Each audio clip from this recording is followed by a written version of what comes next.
वृन्दावनेश्वरि तवैव पदारविन्दम्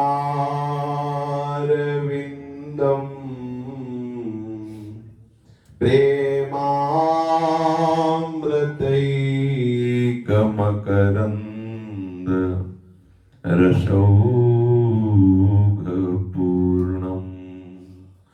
हृद्यर्पितं मधुपते स्मरतापमुग्रं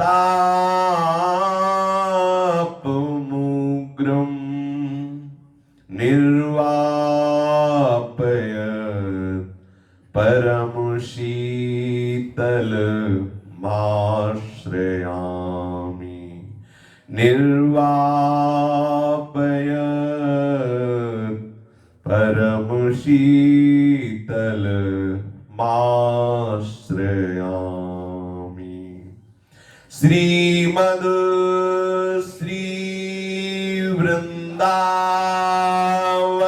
धाम की जय।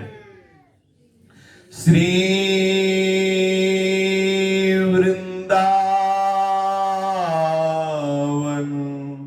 श्री वृंदावन श्री वृंदावन श्री वृंदावन प्राण वृंदावन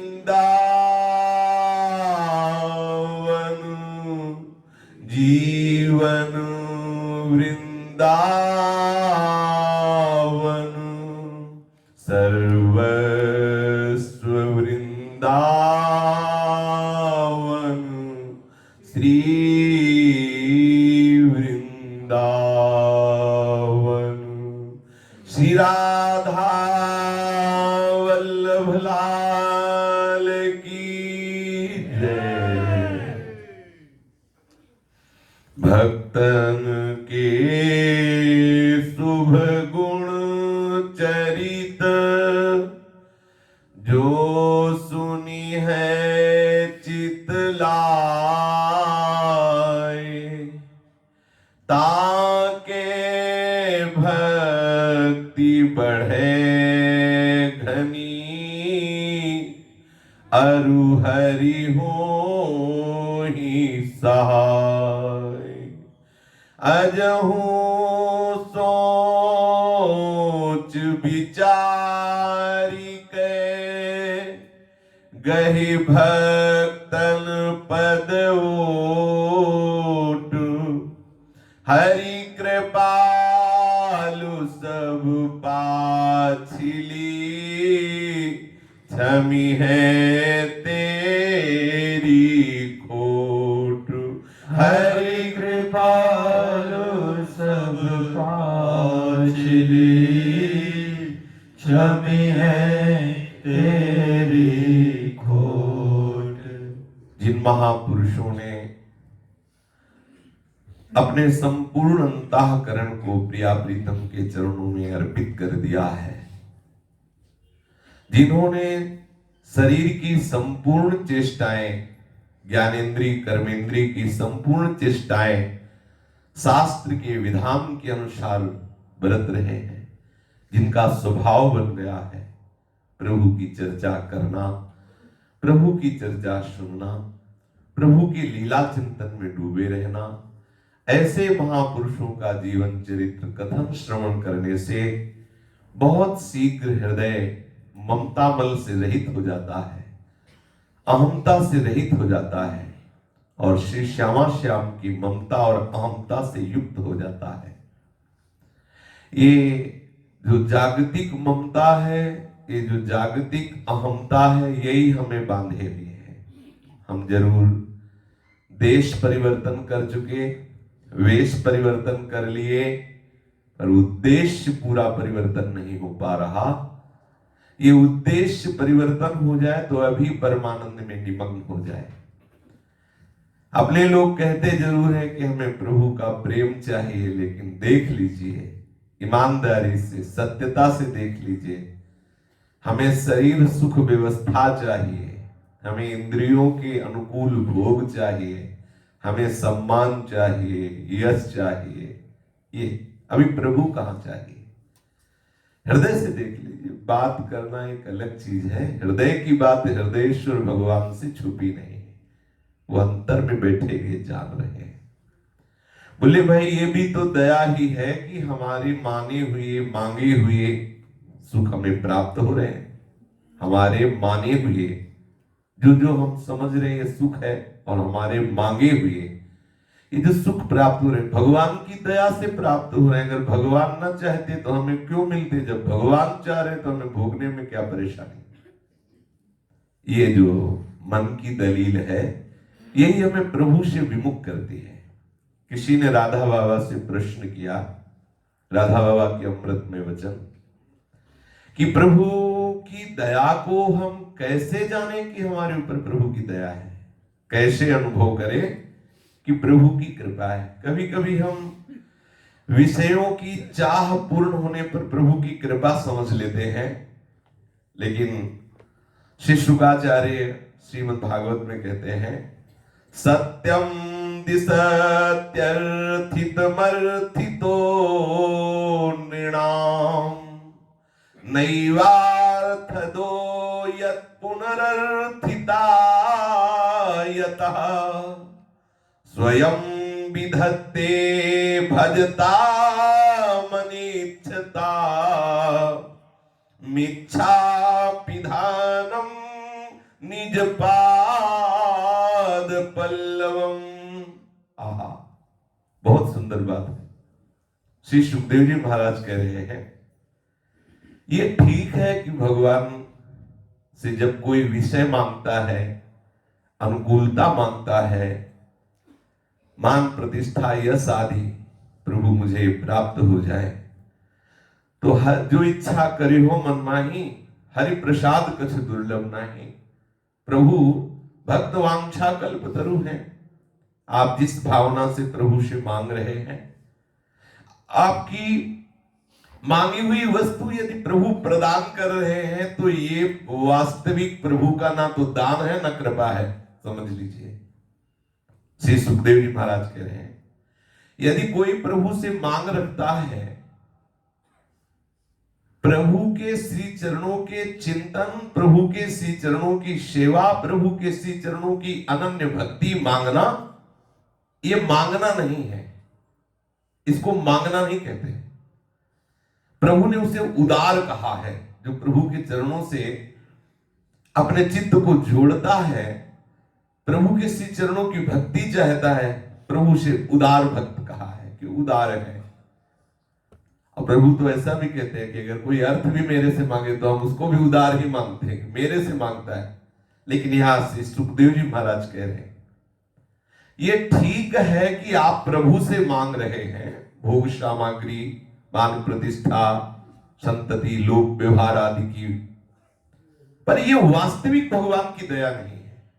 समझना है, ये वास्तविक भगवान का दान नहीं है, ये भगवान की वास्तविक दया नहीं है। क्योंकि जब हमारी चाही हुई भोग सामग्री मिल जाती है तो हम प्रभु से विमुख हो जाते हैं। प्रत्यक्ष देख लीजिए, जब बाली का भय है तो सुग्रीव को कहीं चैन नहीं मिल रहा है। अगर फंस जाता है बाली के चक्कर में तो ऐसे घूंसे जमाता है कि नस नस उसकी दर्द करती है। और जब भगवान श्री राम का सानिध्य परम भागवत श्री हनुमंत लाल की कृपा से प्राप्त हुआ, तो जो हृदय में वासना है उसके अनुसार भगवान ने उसे किष्किंधापुर का राजा बना दिया और बाली को परम धाम दे दिया। ऐसे करुणा में प्रभु जो अभी कोई साधना सुग्रीव ने नहीं की, कोई भी भगवान के प्रति भाव प्रदर्शित नहीं किया, स्वयं भयभीत है, प्रभु की केवल शरण ले रहा है, वो भी विषय के लिए। ऐसा नहीं कि वो प्रभु के अनुराग में डूबने के लिए प्रभु की शरण ले रहा हो, भयमुक्त होने के लिए और वैभव प्राप्त करने के लिए। दे दिया प्रभु ने वैभव। पास में ही प्रवर्षण पर्वत पर प्रभु चतुर्मास्य कर रहे हैं, एक बार भी दंडवत करने नहीं गया। इसीलिए श्री शुकाचार्य कह रहे ये प्रभु की कोई वास्तविक कृपा नहीं हुई कि आपको मांगी हुई वस्तु प्रभु दे दे। बच्चा मांगे कि हमें चाकू से खेलना और मां दे दे तो मां का प्यार थोड़ी माना जाएगा, मां गुस्सा है।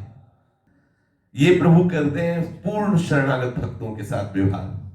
देखो नारद जी कह रहे हैं कि हमें सुंदर हरि रूप चाहिए और हमें दुल्हन प्राप्त करना है, दे दिया मरकट बदन भयंकर दे ही, बिल्कुल नहीं, दुल्हन हेरी नहीं उनकी तरफ। यह है प्यार, जय विधि वही है परम हित। अगर कोई भगवत, यह है शरणागत जन, अगर कोई भगवत आराधना करता है अपने अनुकूल विषयों की मनचाही वस्तु की प्राप्ति के लिए और उसकी मनचाही हो जाती है, तो भगवान की वास्तविक कृपा नहीं। श्री सुखदेव जी महाराज कह रहे हैं क्योंकि उन वस्तुओं को पा लेने के बाद नैवार्थदो यत् पुनरर्थिता यतः, पुनः कामनाएं इतनी बढ़ने लगेंगी, इतनी वासनाएं। और कहा सुखदेव जी ने कि नाथ विषय हरिलीनिस ज्ञानम, जो हमें विशुद्ध ज्ञान आपके दर्शन से प्राप्त होना चाहिए वो इसीलिए नहीं प्राप्त हुआ कि विषय प्रीता बनी रही। नाथ जीव तो माया मोहा सो निस्तरी तुम्हारी थोहा। प्रभु आपके दुलार से, आपके प्यार से भले कोई माया मुक्त हो जाए, नहीं तो बहुत विचित्र आपकी माया है। तो जहां हम प्रभु से अपनी कामनाएं पूर्ण करवाना चाहते हैं और वो कामनाएं पूर्ण हो जाती है, तो आप समझो कि वो प्रभु की कृपा नहीं है, उसमें फसाव है और नाना प्रकार की कामनाएं और घेर लेंगी। जैसे लाभ होने पर लोभ बढ़ता है, ऐसे कामनाओं की पूर्ति होने पर और कामनाएं बढ़ती हैं। विशुद्ध दया क्या है? श्री सुखदेव जी महाराज कह रहे हैं कि प्रभु इसके विपरीत करें।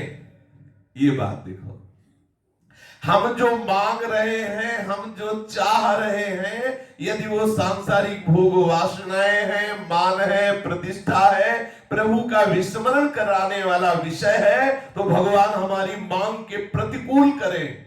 यह भगवान की कृपा। स्वयं विधत्ते भजता मनिच्छता मिच्छा विधानम निज पाद पल्लवम।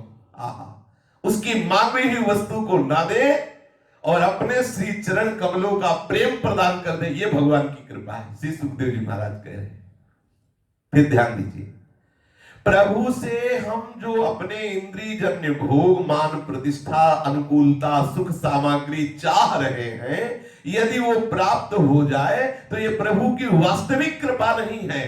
श्री सुखदेव जी महाराज कह रहे हैं क्योंकि वो भगवत विस्मरण कराने वाली फिर नाना प्रकार की कामनाएं प्रकट हो जाएंगी। एक कामना पूरी हुई और कामनाएं आ जाएंगी। वास्तविक कृपा क्या है? मेरी मांगी हुई वस्तु को प्रभु पूर्ण ना करें और ऐसी प्रतिकूलता दे दें कि जिससे उनके चरणों का सतत चिंतन होता रहे।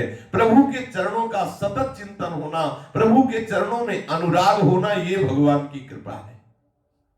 श्री राधा बाबा से पूछा कि भगवान की दया कैसे समझे कि हमारे ऊपर है। बाबा कह रहे हैं कि ये प्रश्न बड़ा उत्तम है कि हम भगवान की दया को समझना चाहते हैं। एक चीज तो हम लोगों में बहुत कम पाई जाती है जिसका नाम है श्रद्धा। शास्त्र एवं संतों की बात पर जब हम श्रद्धा करेंगे, विश्वास करेंगे तो बात समझ में आएगी, नहीं समझ में आएगी। यदि नहीं करेंगे तो उनकी कही हुई बात पर विश्वास, श्रद्धा न होने के कारण वो प्रभाव नहीं डाल पाएगी, बात प्रभाव नहीं डाल पाएगी। हम उनकी आज्ञा पालन नहीं कर पाएंगे और जब तक उनकी आज्ञा पालन नहीं कर पाएंगे तो समझ नहीं पाएंगे कि भगवान की कृपा का स्वरूप क्या है। समझ रहे? भगवान की कृपा का स्वरूप समझा जा सकता है संतों के वचनों से। संतों के वचनों को समझने के लिए आवश्यक है श्रद्धा और विश्वास। इसलिए श्रद्धा और विश्वास पूर्वक सुनना। भगवान की कृपा का अनुभव होना सबसे कठिन बात है और इसका अनुभव होता ही है संत कृपा से। जब तक संत समागम नहीं होगा तब तक भगवत कृपा का अनुभव आप नहीं कर सकते। भगवत कृपा से संत समागम, संत कृपा से भगवत कृपा का अनुभव। आपकी दृष्टि में जो भी संसार में सबसे ऊंचा महात्मा नजर आवे, आप अपने आप को उसी के संरक्षण में समर्पित कर दीजिए। तो ऊंचा कौन है, इस बात के लिए आपको थोड़ा विचार करना पड़ेगा, श्रद्धा करनी पड़ेगी। ऊंचे संत का लक्षण शास्त्र में है। शास्त्र के आधार पर ऐसे पुरुष की खोज करनी चाहिए। ऊंचे पुरुष की जांच करने में अपने से भूल हो सकती है, पर यदि हम वास्तविक ऊंचे पुरुष का संग करना चाहते तो भगवान से भूल नहीं होगी। हम पहले भगवान से प्रार्थना करें कि हमें किसी अपने प्रेमी महात्मा का संग दिला दीजिए। हमसे भूल हो सकती है, हम नहीं जान सकते। प्रभु आपको संभालेंगे और वो आपके पथ प्रदर्शक बनेंगे, क्योंकि वो सर्वज्ञ है और आपकी लालसा के अनुसार दया करेंगे और आपको किसी महाभागवत संत का समागम करा देंगे। गीता में 16 अध्याय में भगवान ने 26 दैवी गुणों का वर्णन किया है, जिसमें जितने अधिक ये दैवी संपदा के गुण दिखाई दे, ऐसे भगवत प्रेमी महात्मा के हाथ में अपना जीवन दे दें। ये बात करने की है, सचमुच जीवन की इसी में सार्थकता है। अब वैज्ञानिक जन भी ये सिद्ध कर पाए हैं कि जितना मनुष्य को भोगने में सुख मिलता है, उतना ही पशुओं पक्षियों को भी मिलता है। इसलिए मनुष्य शरीर केवल भोग भोगने के लिए नहीं है, ये भोग तो और योनियों में भी मिल जाएंगे। शीघ्र से शीघ्र अपना मनुष्य जीवन सफल बनाने की चेष्टा कीजिए। कहीं ऐसा ना हो कि सोचते सोचते तुम्हारा जीवन बीत जाए और तुम्हें सिर्फ पछताना लगे, सिर्फ पछताना हाथ लगे। मन पछताई है अवसर बीते। जीवन का अभी मान लो आप स्वस्थ हैं, अभी आपको संयोग है, रोज सत्संग सुनते हैं, सीधा वृंदावन की सीमा में है। अभी भयंकर रोग लग जाए, आप नर्सिंग होम में भर्ती हो जाओ, जाके खत्म सब। अगर मन प्रिया प्रीतम में नहीं लगा है तो जहां शरीर में कष्ट होता है वहीं वो स्थित हो जाता है मन, और बहुत क्लेशित होकर के वो यही चाहता है कि मैं रोग मुक्त हो जाऊं। और सच्ची मानिए, यदि मन प्रभु में लग जाता है तो बड़ा आनंद रहता है। जैसे जैसे प्रतिकूलता, जैसे जैसे निंदा, जैसे जैसे कष्ट होता है, वैसे वैसे आर्त भाव से वो प्रभु के चिंतन में डूबा रहता है। आप किसी न किसी संत महापुरुष के चरणों का आश्रय ले लीजिए और अपने जीवन को समर्पित कर दीजिए। संतों की वाणी कभी झूठ नहीं होती। अगर वो आपको ऐसा लगता है कि हो सकता है वो झूठ बोल रहे हो, तो उनके मालिक सत्य सच्चिदानंद है। उनकी बात सत्य करने के लिए भगवान बीच में, समझिए, जैसे आप किसी भी संत से जुड़ रहे हैं, उनकी आज्ञा पालन कर रहे हैं, तो प्रभु के लिए कर रहे हैं ना। अगर वो संत झूठ बोल रहे हैं तो भगवान वो बात पूरी करेंगे, क्योंकि आप भगवान के लिए उनसे जुड़े हैं। ऐसा कहते हैं तो हमें मान लेना चाहिए, जो संत बोल रहे मान लेना चाहिए। शीघ्र से शीघ्र मनुष्य जीवन के असली लक्ष्य को हम तभी प्राप्त कर सकते हैं जब हम किसी संत को अपना जीवन समर्पित कर देते, अर्थात उनकी आज्ञा के अनुसार हम चलते हैं। हमारी सफलता इसी में है। गंभीरता से विचार करें, जीवन को प्रभु के हाथ में समर्पण करने की शुद्ध लालसा लेकर हम आगे बढ़ें। हाथ जोड़कर, दीन होकर, रोते हुए हम प्रभु से प्रार्थना करें कि हे मेरे प्रभु, मैं बहुत पामर हूं, दीनहीन, मलिन, विषयों के कीट हम लोगों पर अपनी कृपा प्रकाशित करो। हे नाथ, ये तुम्हारे जो निज जन है, ये जो संत जन है, इनके प्रति निस्वार्थ प्रेम हो जाए। हे करुणामय, केवल प्रेम के लिए मैं आपसे प्रार्थना कर रहा हूं कि आपके संतों के चरणों में प्रेम हो जाए। प्रतिदिन प्रार्थना करो। प्रार्थना से बड़े काम बन जाते हैं। कोई ऐसी वस्तु नहीं जो तुम्हें प्रभु दे न सके। आप प्रार्थना करके देखिए, ऐसी कोई प्रार्थना नहीं जिसे प्रभु पूरी न कर सके। वे असंभव को संभव कर सकते हैं। एक क्षण में सबके लिए बिना पक्षपात के प्रार्थना सुनकर पूर्ण कर सकते हैं। हम लोगों को विश्वास नहीं होता, बड़ा दुर्भाग्य है। संतों ने कहा है, हरि से लगा रहू रे भाई, तेरी बनत बनत बन जाए। जो हम बुरे होई नहीं चूकत नित ही करत बुराई, तो तुम भले होई छाड़त हो काहे नाथ भलाई। हरि से लगा रहो रे भाई, तेरी बनत बनत बन जाए। नाथ मैं बुरा हूं, प्रार्थना करना चाहिए। प्रभु मैं बुरा हूं, बुरा करना मेरा स्वभाव हो गया है। मैं नित्य निरंतर बुरा ही करता रहता हूं, बुराई करने से कभी भी नहीं चूकता, क्योंकि मेरा स्वभाव है। मैं अपना स्वभाव नहीं छोड़ सकता। तो नाथ आप अपना स्वभाव क्यों छोड़ रहे हैं? जब एक जीव अपना स्वभाव नहीं छोड़ सकता, चाहे जितना शास्त्र समझावे, संत समझावे, आप समझाओ, वो अपना स्वभाव नहीं छोड़ता, तो आप अपना स्वभाव क्यों छोड़ रहे हैं? आपका स्वभाव है पतित पावन, आपका स्वभाव है दीनानाथ, दीनों का उद्धार करने वाले। भला तुम्हारा स्वभाव कहीं बदल सकता है? जब हमारा नहीं बदला तो आपका कैसा बदलेगा? आप अपना स्वभाव देखिए, आप अपना स्वभाव मत छोड़िए। कितनी सुंदर बात है। बिल्कुल ऐसी ही बात प्रभु से करना चाहिए। और आपको हम बता दें, राधा बाबा कह रहे, ध्यान दीजिए, जैसे सूर्य भगवान में ये ताकत नहीं है कि वो किसी को अंधकार दे सके, वैसे ही हम विनोद की भाषा में कह सकते हैं कि भगवान की ताकत नहीं कि किसी का मंगल कर सके। जैसे सूर्य की ताकत नहीं है, क्योंकि जब तक सूर्य रहेंगे तब तक अंधकार नहीं हो सकता। और भगवान को गोस्वामी तुलसीदास जी ने कहा, मंगल भवन अमंगल। विनोद की भाषा में हम कह रहे हैं कि भगवान में ताकत नहीं, शक्ति नहीं कि वो किसी की बुराई कर सके, किसी का मंगल कर सके, किसी का अहित कर सके। अब आप सोचे, जीत किसकी होगी? हमारी होगी जीत। जीत हमारी होगी, हम केवल प्रभु से लगे रहे। दूसरी बात में देखिए कि हमारा स्वभाव क्या जीत पाएगा प्रभु के स्वभाव के आगे? यहां बात कही स्वामी जी के पक्ष की बात कि हम जीते तुम हारे तो न तोड़। अब दूसरी बात कह रहे प्रभु के पक्ष वाली, सामने वाले पक्ष को उकसाया जा रहा है। कह रहे अखिल कोटि ब्रह्मांड पति, अखिल जीवों के स्वभाव का पालन करने वाले, जब हम एक तुच्छ प्राणी अपना स्वभाव नहीं छोड़ पा रहे तो आप अपना स्वभाव मत छोड़ देना। आप ध्यान रखना, आप कैसे अपना स्वभाव छोड़ सकते हो? आपके स्वभाव के बल से ही हमारा कल्याण हो जाएगा।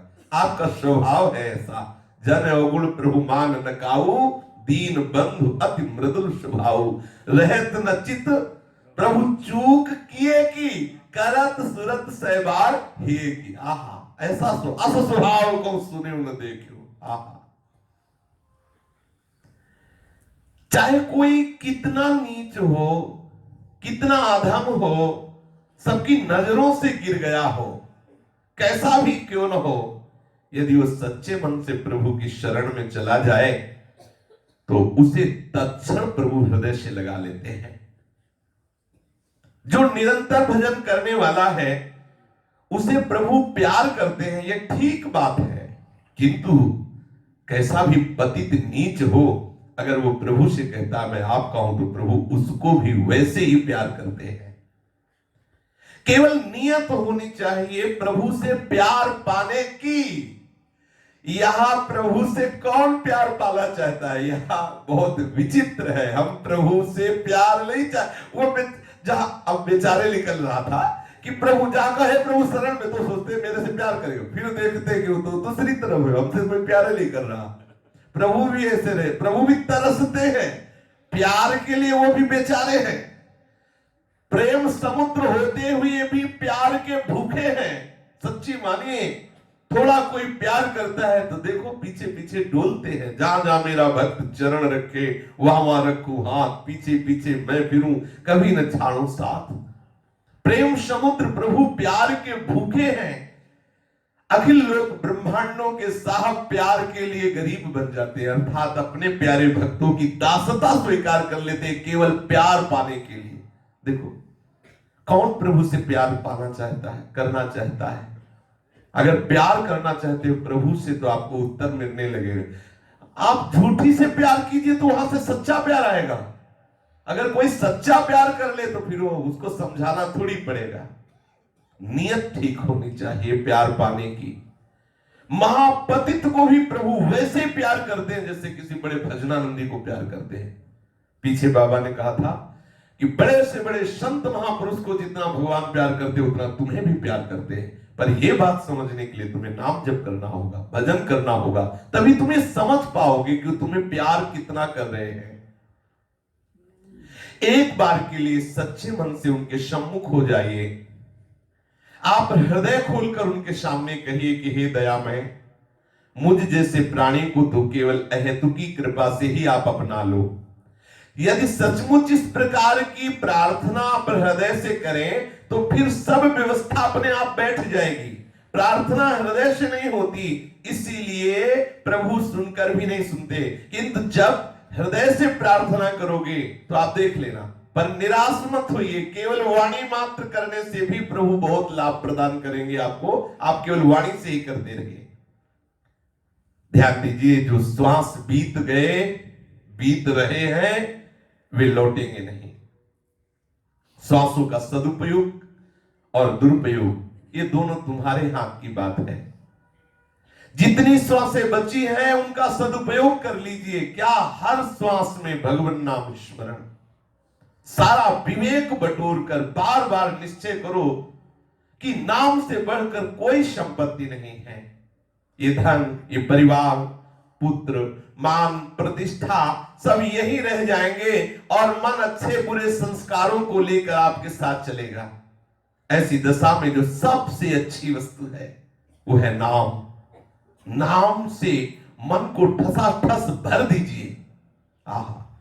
सबसे अच्छी वस्तु है श्री कृष्ण।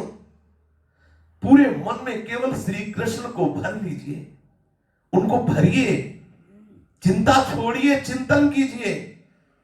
आप अपने मन को चिंतन के द्वारा भगवन्मय बना दीजिए, बनाने की चेष्टा कीजिए।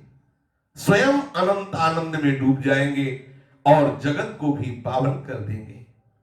मम भक्ति तो भोनम पुनाम। देखो, एक इत्र बेचने वाले को ले लीजिए, वो जहां अपना इत्र बेचने के लिए बैठता वहां का वातावरण इत्र की सुगंध से भर जाता है। ऐसा क्यों होता है? क्योंकि उसके पास इत्र होता है। किसी के ना चाहने पर भी सुगंध सबको मिलती है। इत्र बेचने वाला भी यदि ना चाहे तो भी सुगंध लोगों को मिलती है।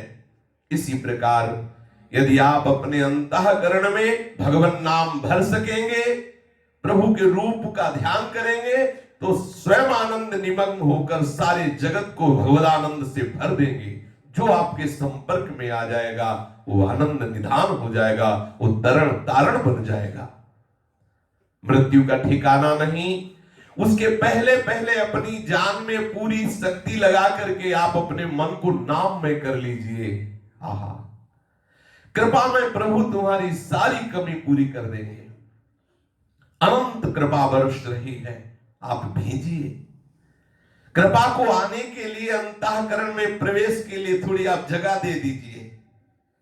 जो हुआ, हो रहा है, होगा, वो सर्वथा मंगलमय के विधान के अनुसार होगा। सभी बातों में सर्वथा केवल मंगल ही मंगल भरा है।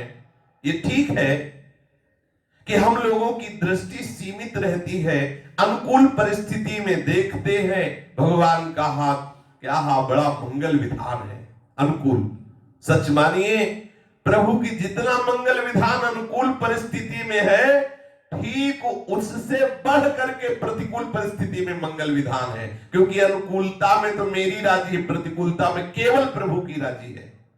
जिस दिन मनुष्य अपने आप को प्रभु के चरणों में समर्पित कर देता है, उसी दिन ये बात उसकी समझ में आती है, इसका प्रत्यक्ष अनुभव होता है। उसके पहले आपको शास्त्र के वचनों पर, संतों की अनुभूति युक्त वचनों पर विश्वास करना होगा। भावना करनी होगी कि जो बोल रहे हैं ठीक बोल रहे हैं। जितनी मात्रा में आप संतों की वाणी पर भावना दृढ़ करेंगे, उतनी मात्रा में आप दुख से ऊपर उठते चले जाएंगे। ध्यान दीजिए, जितनी मात्रा में आप संतों की वाणी पर भावना दृढ़ करेंगे, आप उतनी मात्रा में दुख से ऊपर उठते चले जाएंगे। अवश्य ही भजन इस बात में सहयोगी है।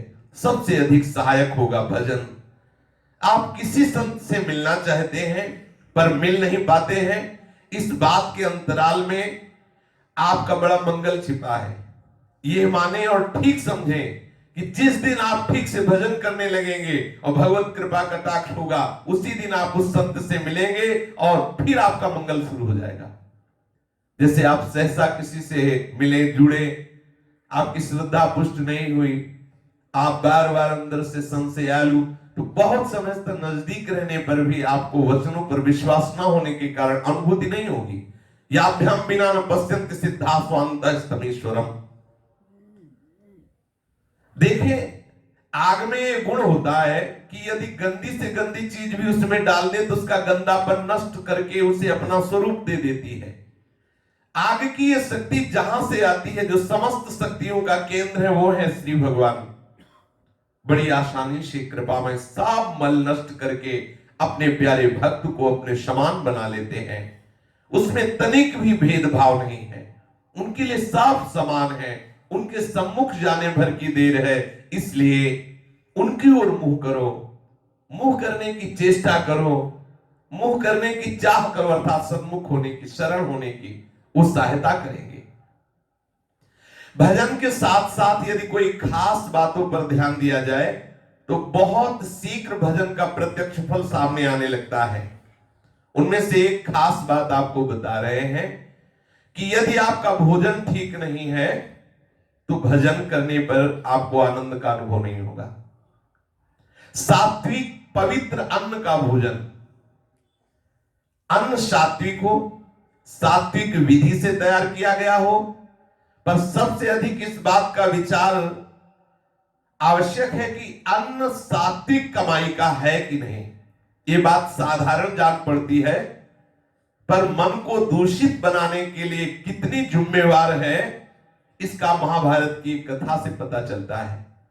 भीष्म पितामह के विषय में स्वयं भगवान श्री कृष्ण ने कहा था कि हे युधिष्ठिर, ज्ञान के सूर्य भीष्म पितामह जी के अस्त होने जा रहे हैं, उनसे जो सीखना है सीख लो। ऐसे भीष्म पितामह की बुद्धि भी दूषित अन्न खाने से बिगड़ गई तो दूसरों की बात क्या। कथा आती है कि भीष्म जी सरसैया पर जब उपदेश कर रहे थे तब द्रौपदी हंस पड़ी। भीष्म जी ने पूछा, बेटी तू हंसी क्यों? तू पतिव्रता है, तुम्हारी जैसी साध्वी स्त्री एक महापुरुष के बोलने पर हंस दे, ऐसा नहीं हो सकता, कोई विशेष कारण है। द्रौपदी ने कहा कि पितामह, मैं ये सोचकर हंसी कि आपका यह ज्ञान उस समय कहां गया था जो आप यहां उपदेश कर रहे हैं। जब मेरी साड़ी भरी सभा में खींची जा रही थी और उस समय मैं पुकार पुकार के पूछ रही थे तो तुम्हारा ज्ञान कहां गया? भीष्म जी ने कहा, तू ठीक कह रही बेटी। बात यह कि उस समय पापात्मा दुर्योधन का अन्न खाता था, इसलिए मेरी बुद्धि कुंठित हो गई, मैं न्याय अन्याय का विचार नहीं कर सका। अस्तु, जब भीष्म सरीखे महात्मा की बुद्धि दूषित अन्न के प्रभाव से प्रभावित हो सकती है, तब फिर हम लोग तो कलयुगी पामर प्राणी हैं, हमारे ऊपर अन्न का प्रभाव कैसा पड़ेगा, विचार कर लो। इसलिए आप यदि इस विषय में सावधान रहें, भोजन बहुत सोच समझ कर पाए तो आपको बड़ी शांति मिलेगी।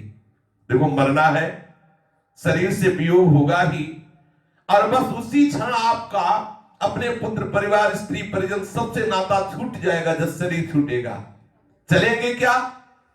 आपके कर्मों के संस्कार, और कर्मों के करते समय जो पाप पुण्य का बोझा इकट्ठा किया, वो बुद्धिमानी इसी में है कि हम किसी की असत कमाई के द्वारा कमाया हुआ धन या भोजन स्वीकार न करें।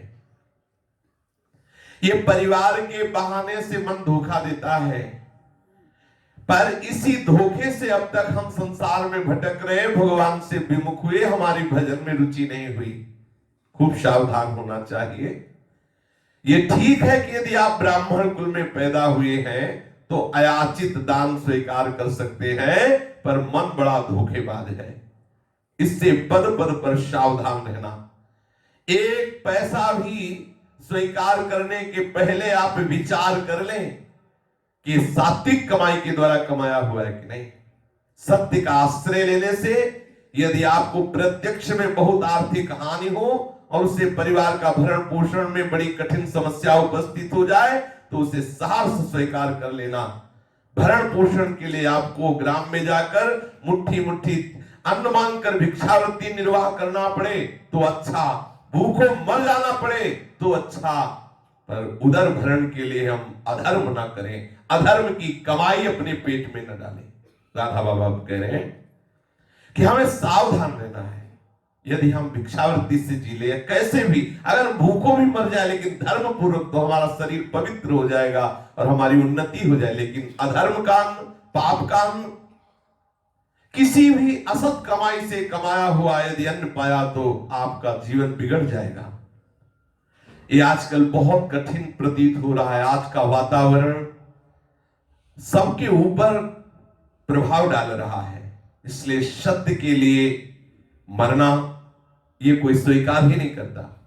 कोई सत्य मार्ग पर कष्ट सहकर चलना ये कोई स्वीकार ही नहीं करता। इसी से कहां किसी को शांति मिल रही है, कहां सुख मिल रहा है। इसके विपरीत चाहे कोई हो, यदि असत मार्ग का अवलंबन करता है तो वर्तमान जीवन में भी जलेगा, दुख भोगेगा, परलोक में अंधकार में महान नरकों को प्राप्त होगा। इसलिए प्रार्थना है, पूज्य राधा बाबा कह रहे हैं, सावधान रहो। प्रभु के मार्ग में आपको यदि चलना है तो भले भूखे रहना पड़े, विचार पूर्वक ही अन्न ग्रहण करें। श्री राधा बाबा कह रहे हैं यदि आप अपना जीवन मंगल में, परलोक आनंद में, तो बहुत विचार करें कि आपका आहार कैसा है। चलते हैं पूज्य बाबा के पावन जीवन चरित्र का कथन श्रवण करते हैं। श्री राधा बाबा का प्रसंग चल रहा है कि बाबा केला के बगीचे में बैठे हुए हैं। श्री ठाकुर जी महाराज जो हृदय में विराजमान वही सामने प्रकट हुए, बंसी नाद के द्वारा संपूर्ण वातावरण वृंदावन में कर दिया। बाबा को दिखाई दे रहा है राप्ती नदी साक्षात यमुना जी है, पूरा दृश्य बदल गया। सुंदर सुंदर वृंदावन की कुंज निकुंजे और ठाकुर जी बंसी बजा रहे हैं। फिर और कृपा हुई, ठाकुर जी मंद मंद मुस्कुराते हुए बाबा से बात कर रहे हैं। क्या बात कर रहे हैं? ठाकुर जी ने श्री बाबा से कहा कि हम तुमको ठीक ठीक बता रहे हैं, ये जो पोदार जी हैं इनके संबंध में जो मैं बता रहा हूं पूर्णतया तुम देख समझ जाना। ये 100% मेरी रुचि में रुचि मिला चुके हैं। ये मूर्तिमान मेरी रुचि है, मेरी रुचि। भाई जी की महिमा गान कर रहे स्वयं श्री कृष्ण राधा बाबा से, तभी तो अपार श्रद्धा राधा बाबा की भाई जी पर, अपार श्रद्धा। पूर्णतया 100% मात्र मेरी रुचि की मूर्ति है भाई जी महाराज। मेरी रुचि पूर्ति का एक यंत्र है। जीव होते हुए भी इतने विशुद्ध हो गए हैं कि इनके हृदय में मलिन कामोपभोग की कल्पना का लेस भी नहीं, चित्त में प्रवेश ही नहीं कर सकती कोई कामना। ये खाते हैं, पीते हैं, देखते हैं, सुनते हैं, परंतु इनके सभी इंद्रिय व्यापार एकमात्र मुझ में घुले मिले हैं। अतः ये कदापि नहीं कहा जा सकता कि इनके शरीर और इंद्रियों का संचालन इनके द्वारा हो रहा है। ये मुझ में इतना घुल मिल गए हैं कि इनके शरीर, मन, बुद्धि, इंद्रियों एवं प्राणों का भी यथायोग्य संचालन मैं स्वयं करता हूं। जो इस कोटि के संत महात्मा होते हैं, प्रभु स्वयं बैठकर उनके हृदय में संचालन करते हैं। ये ऐसी परम सुंदर महाकल्याण वर्षिणी नदी है जो अनवरत प्रवाहित हो रही है मेरी शुभेच्छा पूर्ति के लिए। इनके इंद्रिय समूह, इनका शरीर, इनका मन, इनकी बुद्धि, इनके प्राण, इनका अहम, ये सभी यंत्र चालित मुझ यंत्री द्वारा संचालित हो रहे हैं। ये मेरे में एकम एक हो गए हैं। इनके जीवन परम एवं चरम त्याग में है, सर्व समर्पण में है। परम एवं चरम त्याग का क्या वास्तविक स्वरूप होता है, सर्व समर्पण उज्ज्वलतम प्रेम का क्या आदर्श है, सुसुख वांछा विरहित प्रीतम सुखेच्छा में स्वभाव किसे कहते हैं, अहम की चिंता और मंगल कामना की तो बात ही छोड़े, अहम की स्मृति से भी शून्य प्रीतम स्मृति में जीवन कैसा होता है। ये श्री पोद्दार जी महाराज का जीवन साक्षात ऐसा जीवन है। स्वयं श्री कृष्ण बता रहे हैं भाई जी की बात श्री राधा बाबा को। पोद्दार महाराज ने अपने प्रत्यक्ष जीवन से इसका एक एक नित्य चेतन क्रियाशील मूर्तिमान उदाहरण प्रस्तुत किया। इस जगत में अभूतपूर्व दान है। ठीक समझ लो, पोद्दार महाराज मेरा ही स्वरूप है, मेरी दूसरी प्रतिमूर्ति है, मेरी ही भांति इनमें मेरे समस्त भगवती सद्गुण प्रकट हो गए हैं। परंतु इसके स्वभाव की विलक्षणता है कि ये अपने में इन सर्वोच्च गुणों का अभाव देखते हैं। ये अपने को सर्वथा सर्वविधि कुरूप, कुत्सित, शील गुण रहित एवं दोषों से भरा हुआ ही अनुभव करते हैं। परंतु यथार्थ में है मुझे रिझाने वाले समस्त गुण गणों का अगाध अपरिसीम अनंत भंडार। ये भाई जी अपने को कभी मेरे योग्य नहीं। यहां जो प्रभु श्री कृष्णचंद्र जो भाई जी के लिए राधा बाबा को कह रहे हैं, ठीक ऐसे प्रत्येक जो भगवत प्रेमी महापुरुष होते हैं उनके हृदय की धरा होती है। अपने को कभी मेरे योग्य नहीं समझते, सदा सकुचाते रहते हैं। ये अपने को दोषागार मानकर सदा मेरे सम्मुख अतिशय लज्जा और धिक्कार को अपना अनुभव करते, कहां मैं प्रभु के योग्य हूं। परंतु ना तो इसका ये दैन्य और अपने को हीन देखना केवल अभिनय या दंभाचरण है, ना ही इसके गुणों की महानता में कहीं कोई न्यूनता ही आती है। ये कुछ भी समझे, कुछ भी बोले, है ये मुझे रिझाने वाले समस्त गुण गणों का अगाध असीम भंडार। आहा, देखो स्वयं प्रभु अपने जनों की महिमा का गान करते हैं। ये महापुरुषों के समान वंदनीय हो गए हैं। याज्ञवल्क्य सुखदेव आदि ज्ञानियों में जैसा ज्ञान निर्मल है वैसा इनमें जागृत हो चुका है। श्री कृष्णचंद्र जी राधा बाबा से कहते हैं ये महागौरव में महामहिमा में हो गए हैं, फिर भी इसमें अपने गुणों का सर्वथा अभिमान नहीं। इसका ये वास्तविक दैन्य मुझे बहुत प्रिय है।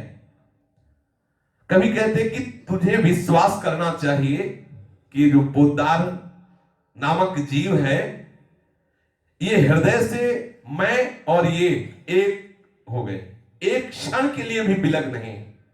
मेरी ध्यान मूर्ति नहीं, मैं स्वयं इस शरीर के हृदय में पूरा अधिकार कर लिया और जो पोद्दार नामक शरीर में जीव था वो मेरे में लीन हो गया और मैं बैठ गया उस हृदय में। राधा बाबा से कह रहे हैं इनका अंतःकरण मेरा साक्षात धाम बन गया है।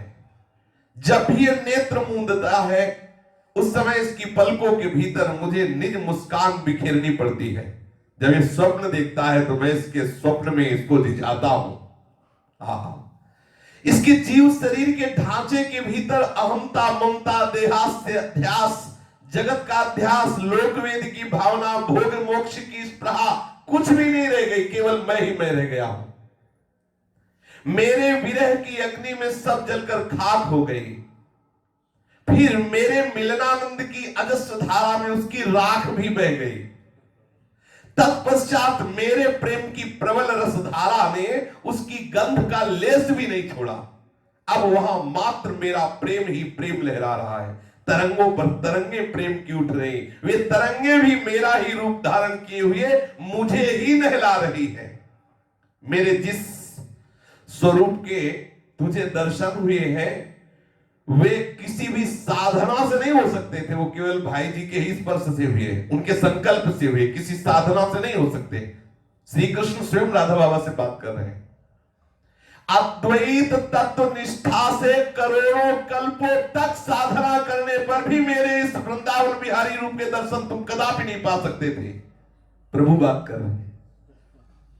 परंतु ये पोद्दार जी की, ये भाई जी के संग की महिमा, उनके स्पर्श की महिमा, उनके संकल्प की महिमा की तुम्हारे हृदय में ब्रज भाव का वपन कर दिया।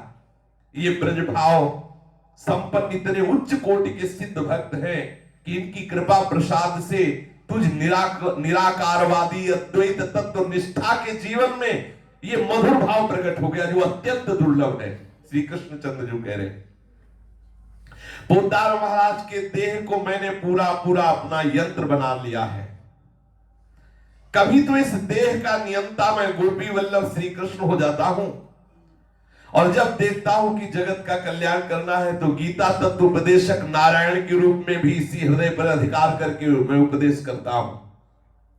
जिस समय जैसा स्वर भरना होता है मैं वैसे स्वर भर करके इससे बुलवाता हूं। ये अब नहीं रह गए। इसीलिए भाई जी की वाणी पढ़ के देखो, साक्षात वेदों का सार से एक शब्द में कभी आज तक संशय नहीं हुआ भाई जी की वाणी में। कभी इस देह यंत्र से असीम कृपा माधुर्य परम सुकोमल दया भरे स्वर्वस्ते हैं, तो कभी मैं इसी देह का आश्रय लेकर कठोर गर्जना करता हूं। इसमें इसका स्वभाव है, चित्र नहीं है, ये इनका स्वभाव नहीं, ये मैं हूं। मैं कभी मैं मधुर बोलता हूं, कभी मैं गर्जना करता हूं। ये स्वयं तो है ही नहीं। जिस समय जैसी मुझे लीला करनी होती मैं वैसा ही स्वरूप धारण कर लेता हूं। इसके अंतराल में वैसा ही मुखरित हो जाता है। इसके अंतराल में मैं बैठा हूं। इसमें इसका स्वयं का स्वभाव है, चित्र सर्वथा नहीं है। ये तो अब कुछ है ही नहीं, जो कुछ है सब पूरा का पूरा मैं ही हूं, मैं हूं। ये कभी महामोही गृहस्थ सा आचरण करता दृष्टिगोचर होता है, तो कभी महात्यागी तपस्वी विरक्त सा दिखाई देता है। कभी ये कोई रागी नजर आता है, तो कहीं ये कोई भोगी नजर आता है, कहीं ज्ञानी नजर आता है। तो वास्तव में ये कुछ नहीं, जो कुछ हूं मैं सब लीला कर रहा हूं इसके अंदर बैठा। ये मात्र यंत्र है और मैं इसका यंत्री हूं। मैं इसे जैसे स्वर में बजाना चाहता हूं वैसे ये बजता है, वैसे ही स्वर निकलता है। इसकी यही विलक्षण शोभा है। इसमें स्वयं का कहीं कोई आग्रह नहीं रह गया। यंत्र को अमुक एक प्रकार से ही बजाया जाए, ये तो मेरे सुख एवं मेरी रुचि का संकेत पाते ही मैं जैसा बजाना चाहता हूं वैसा बजता है। ये सांगोपांग वैसा ही नाटक करता है जैसा मैं कराना चाहता हूं, और मैं वाह वाह कर बैठता हूं, और मेरा सुख इसकी कृतकृत्यता है। इस प्रकार 4-5 महीने बाबा हनुमानगढ़ी नामक स्थान पर रहे, और श्री कृष्ण प्रत्यक्ष प्रकट होकर के बाबा को उपदेश करते कि भाई जी किस कोटि के महापुरुष हैं। ऐसे महापुरुषों का मैं संचालन स्वयं करता हूं।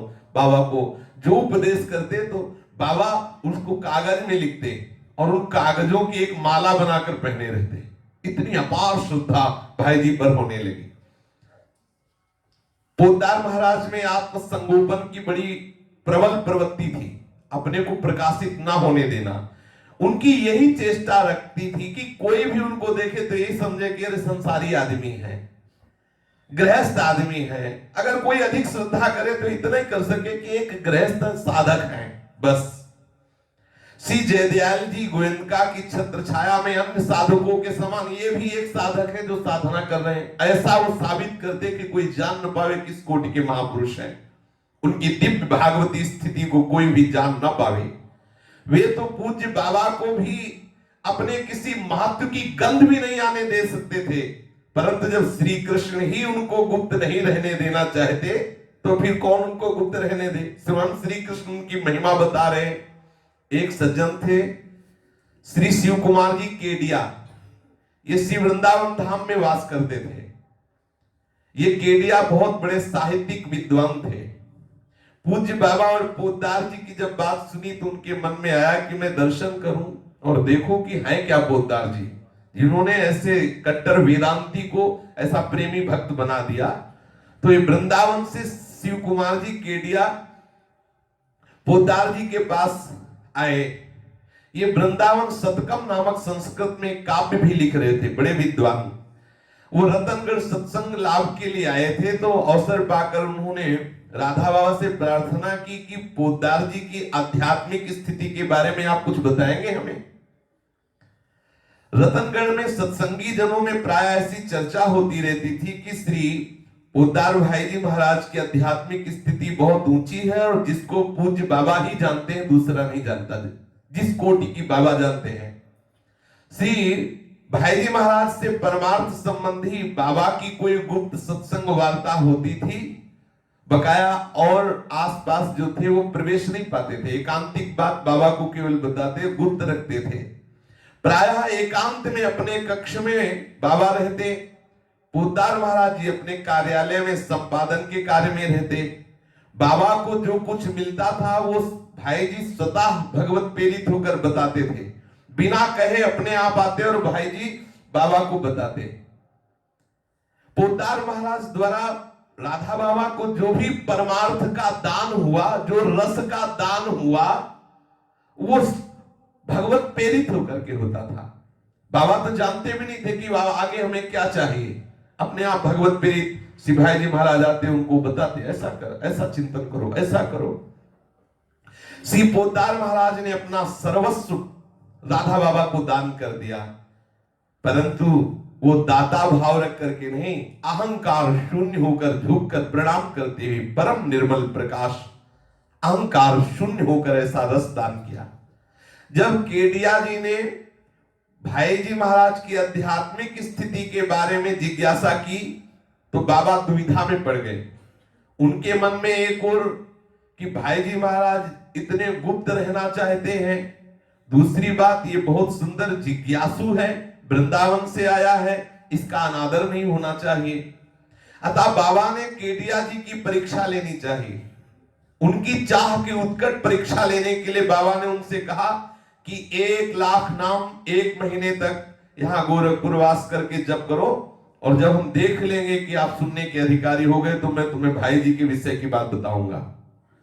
वो 1 माह तक निष्ठा पूर्वक 1 लाख नाम रोज जपने लगे, और अभ्यास था नहीं इसलिए मन उगता, परंतु दिव्य वस्तु की बात जाननी है और बाबा की आज्ञा पालन करनी है, इसलिए 1 महीना तक लगन पूर्वक 1 लाख नाम जप किया।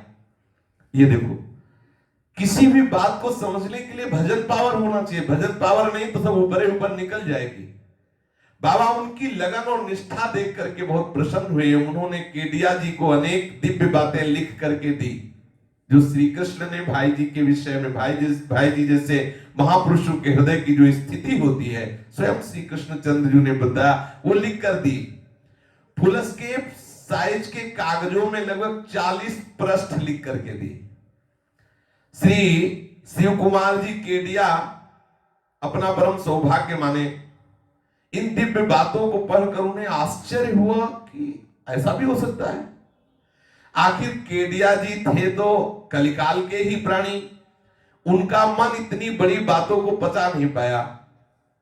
बाबा की उन बातों को सत्य जांचने का मन में भाव आया, तो उनके जांच के लिए कोई कसौटी थी नहीं। उन्होंने सोचा इन 40 पृष्ठों में जो भी बाबा ने, राधा बाबा ने लिखा है, यदि मैं भाई जी महाराज को दिखाऊं और वो कह दे हाँ ये ठीक है तो मैं मान लूंगा। केडिया जी ने थोड़ी सी ऐसा लगा कि बहुत भावुकता की बात लिखी है भाई जी के प्रति, धोती कुर्ता चश्मा वाले, अरे कोई विरक्त होते लंगोटी पहने तो श्रद्धा जमती, ये ज्यादा मतलब राधा बाबा ने भावुकता की बात लिख दी इसमें, ऐसा उनके मन में संशय हुआ। 1 लाख 1 महीना नाम जपने के बाद भी केडिया जी के द्वारा एक बहुत बड़ी गलती हो गई। उन्होंने 40 पृष्ठ जो भाई जी के लिखे थे राधा बाबा ने, वो गए और पोद्दार जी महाराज से कहा कि ये राधा बाबा ने आपके विषय में लिखा है, तो हम चाहते कि आप इसमें दस्तखत कर दें, अर्थात सही का निशान की क्या ऐसी स्थिति आपकी है। सामग्री को देखते ही बड़ा उदास चेहरा किया भाई जी ने और बड़ी उपेक्षा दिखाई, और बिल्कुल सारहीन बात लिख दी उन्होंने, बिल्कुल मात्रहीन बात लिख दी। इनको लिख ले बिल्कुल ऐसे, बिल्कुल मनो बहुत गलत बात लिख दी हो ऐसा। देखो हम तुम्हें अपनी बात अपनी बताता हूं, मैं एक साधारण व्यक्ति हूं, गृहस्थ धर्म से युक्त हूं, संतों की कृपा है तो थोड़ी बड़ी साधना कर लेता हूं, ऐसा भाई जी ने कहा। एक साधारण साधक हूं, ये जरूर है कि शास्त्रों को पढ़े लिखे हूं तो संपादन कर रहा हूं, बस ये बात है। केडिया जी का पेट तो बहुत छोटा ही था, जब भाई जी ने ऐसा कहा तो उनको पूरा विश्वास हो गया कि भाई जी इसी कोटि के हैं। एक कल्पनातीत इतनी ऊंची अवस्था की स्थिति हृदयंगम करना उनके लिए संभव नहीं था। अब पोद्दार महाराज ने स्वयं कह दिया था कि ये थोथी बातें हैं। अब उनको राधा बाबा पे संशय हो गया, ये तो संत होके ऐसी झूठी बातें लिख देते हैं, ये भावुकता की उड़ान लिख देते हैं। अब केडिया जी के मन में राधा बाबा के प्रति जो इतनी उच्च श्रद्धा थी, जो वृंदावन से लेके गए थे, सब खत्म हो गई। अच्छा, जो भाई जी के प्रति राधा बाबा ने उनको श्रद्धा की थी, वो तो वैसे ही खत्म हो गई। भाई जी ने वैसे ही कह, देखो ये है, अगर जरा भी संशय हुआ तो कहीं के न रह गए, जरा सा संशय। इसीलिए यहां केवल विश्वास्याभ्याम बिना न पश्यन्ति। केडिया जी के मन में बाबा के प्रति जो श्रद्धा थी वो चली गई, डगमगा गई श्रद्धा। उन्होंने मान लिया कि बाबा केवल भावुक उड़ाने भरते रहते हैं और कोई बात सत्य नहीं है। और पोद्दार जी महाराज के प्रति इसलिए श्रद्धा है कि वो तो खुद ही बता रहे हैं कि हम साधारण गृहस्थ हैं। श्री पोद्दार जी यदि इनकी बातों में तनिक भी सत्य बात पाते तो मेरे सम्मुख कम से कम मौन होकर मुस्कुरा देते, तो मैं समझ जाता कि हाँ, जो बात राधा बाबा ने लिखी वो ठीक लिखी है। मेरे सम्मुख वे असत्य का आश्रय क्यों लेंगे? मैं तो उनका विश्वासी श्रद्धालु हूं। वृंदावन छोड़कर उनके सामने आया तो झूठ थोड़ी बोलेंगे। इधर तो श्री पोद्दार महाराज ने केडिया जी को उन बातों के संबंध में बाबा की थोथी भावुकता ये टिप्पणी की। उधर बाबा के पास जाकर एकांत में कह दिया कि केडिया जैसे आदमी से आप बात करते हो। राधा बाबा के पास जाके भाई जी श्री हनुमान प्रसाद पोद्दार जी ने कहा, देखो ये बहुत विद्वान, संस्कृत के बहुत बड़े विद्वान, लेकिन विद्वान होना कोई अधिकार थोड़ी होता है। केडिया जैसे आदमी से आप ऐसी बातें करते हो। सर्वथा अनाधिकारी है इन बातों का, वो अधिकारी नहीं है। आपको लिखकर तो क्या ऐसे से कभी बात भी नहीं करना चाहिए।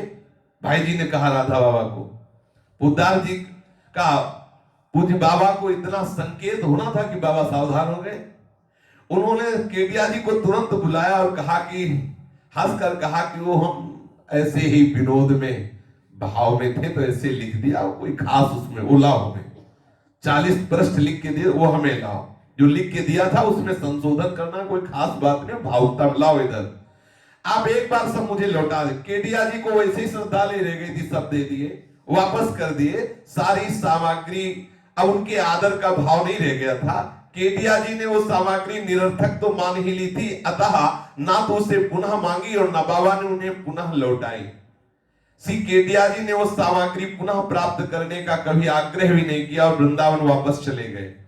वृंदावन आने पर जो श्री वृंदावन में साधन करते थे, पुनः साधन किया तो एक दिन स्वप्न में श्री कृष्ण आए और उन्होंने केडिया से कहा, चूक गए, वृंदावन से जिस ले गए थे हानि कर बैठे। जो रहस्य राधा बाबा ने खोला था वो परम सत्य था, एक एक अक्षर सत्य लिखा था, सर्वथा सर्वांश में सत्य लिखा था, क्योंकि मैंने बताया है, राधा बाबा को मैंने स्वयं बताया है। पोद्दार महाराज के स्वयं को पूर्णता संगुप्त रखने की चेष्टा में तुम फंस गए। बाबा ने जो बोला वो सत्य बोल। केडिया जी जान करके रोने लगे कि अरे मैंने ऐसे महापुरुष के प्रति अश्रद्धा की, परंतु उस वस्तु की उत्कृष्टता पर संदेह के कारण उनके हाथ में आई श्रेष्ठतम सामग्री अब तो हाथ से निकल गई थी। पश्चात तो उन्हें उसे पुनः प्राप्त करने का कोई प्रयास करना अब संभव नहीं था कि, क्योंकि राधा बाबा भी अपने नियम के पक्के थे। जैसे चिड़िया उड़ जाए तो हाथ में नहीं लगती, ऐसे संतों के सामने एक बार यदि अविश्वास जागृत हो गया तो दोबारा फिर वो अपने हृदय की पूंजी खोलने वाले नहीं। शीत ऋतु की बात है, बाबा एकांत में बैठे आग ताप रहे थे, अंगीठी दूर रखी थी, कोयला धधक रहा था। उन एकांत क्षणों में बाबा के पास श्री भाई जी महाराज आए। बाबा ने भाई जी महाराज को आदर पूर्वक बैठाला, कुछ भगवत चर्चा हुई। भाई जी महाराज ने बाबा से कहा कि ये सब गले में क्या पहने हो? तो उन्होंने कहा जो जो श्री कृष्ण ने आपके विषय में बताया वो सब लिख करके मैं गले में पहने हुए हूं। तो उनका मुझे दिखाओगे? तो बाबा ने तुरंत अपने गले से निकाल करके भाई जी महाराज को दे दिया। भाई जी महाराज समस्त सामग्री लेकर के उसी अंगीठी में रख दिया। अंगीठी जो रखी थी उसी में रख दिया। बाबा देखते रह गए कि हम जिस श्रद्धा से इन कागजों को अपने हृदय में धारण किए, क्योंकि इसमें सब सामग्री जलकर राख हो गई। बाबा से कहा कि बाबा आप पर भगवान श्री कृष्ण की बहुत कृपा है, जो वो आपसे बात करके सब रहस्य बताते हैं, पर ये बाहर प्रकट करने वाली बातें नहीं, आप अपने तक गुप्त रखिए। बाबा की आंखों के सामने वो सब जलकर राख हो गया। वो निश्चेष्ट निस्पंद बैठे रहे और मुस्कुराते रहे। उन्होंने श्री पोद्दार महाराज के प्रति कोई विरोध प्रकट नहीं किया कि आपने सब क्या कर दिया, ना ही किसी प्रकार का क्षोभ। उन्हें तो पोद्दार महाराज की रुचि के सांचे में ही अपने को ढालना था। ऐसा नहीं कि इसके पश्चात उन्हें कोई भगवत संकेत मिलना स्थगित हो गया हो। भगवान श्री कृष्ण तो यावत जीवन पद पद पर उन्हें ऐसी भगवदीय बातें, ऐसे महापुरुषों की स्थितियां बताते रहते, पर उन्होंने लिखना बंद कर दिया था। अंदर ही अपने रखते, पूज्य बाबा कागज पर नहीं लिखते। परम गोप्य अतिशय अमल सूची रस यह अनमोल, कबहू न परगट कीजिए कितहु वाचा खोल। परम गोप्य अतिशय अमल सुचि रस यह अनमोल, कबहु न प्रगट कीजिए कितहु वाचा खोल। ये भक्त और भगवत प्रेम संबंधी बातें बड़ी पवित्र, निर्मल और अनमोल हैं। बड़े से बड़ा मूल्य देकर के भी प्राप्त नहीं किया जा सकता, जो भगवत कृपा से सहज में प्राप्त होता है। इसलिए भक्त और भगवत संबंधी प्रेम की बातें कभी भी वाणी से खोलकर अनाधिकारी के सम्मुख प्रकट नहीं करना चाहिए।